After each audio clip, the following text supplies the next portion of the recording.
আজ থেকে 100 বছর পর ক্যালেন্ডারের পাতায় যখন 2124 সাল, আমাদের প্রায় প্রত্যেকের দেহ তখন মাটির নিচে, অস্তিত্ব তখন রূপের জগতে। ইতিমধ্যে ফেলে যাওয়া আমাদের সেই সুন্দর বাড়িটা হয়তো পরবর্তী প্রজন্ম ভোগ করছে। পছন্দের কাপড়গুলো ব্যাকডেটেড হয়ে গেছে। শখের গাড়িটা হয়তো কোনো কেউ চালাচ্ছে, আর আমায় খুব কম জনই স্মরণে রেখেছে, হয়তো কেউ ভাবেও না।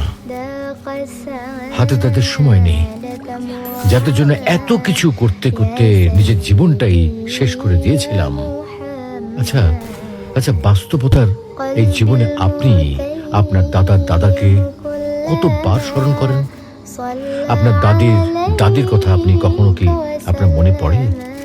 পৃথিবীর বুকে আজকে এই বেঁচে থাকা, এত হইচই, এত মায়া কান্না এভাবেই চলছে। গত হওয়া অসংখ্য প্রজন্মকে টপকে আমরা এই জীবন লাভ করেছি। তেমনিভাবে আগামীতে অসংখ্য প্রজন্মের ভিড়ে হারিয়ে যাবে আমাদের এই জীবন। কিন্তু খুব কম লোকই সময় পায় ফেলে যাওয়া জীবনটা একটু ফিরে দেখার। বাস্তবতা হচ্ছে এই জীবনটা আমাদের কল্পনার চেয়েও অনেক অনেক ছোট।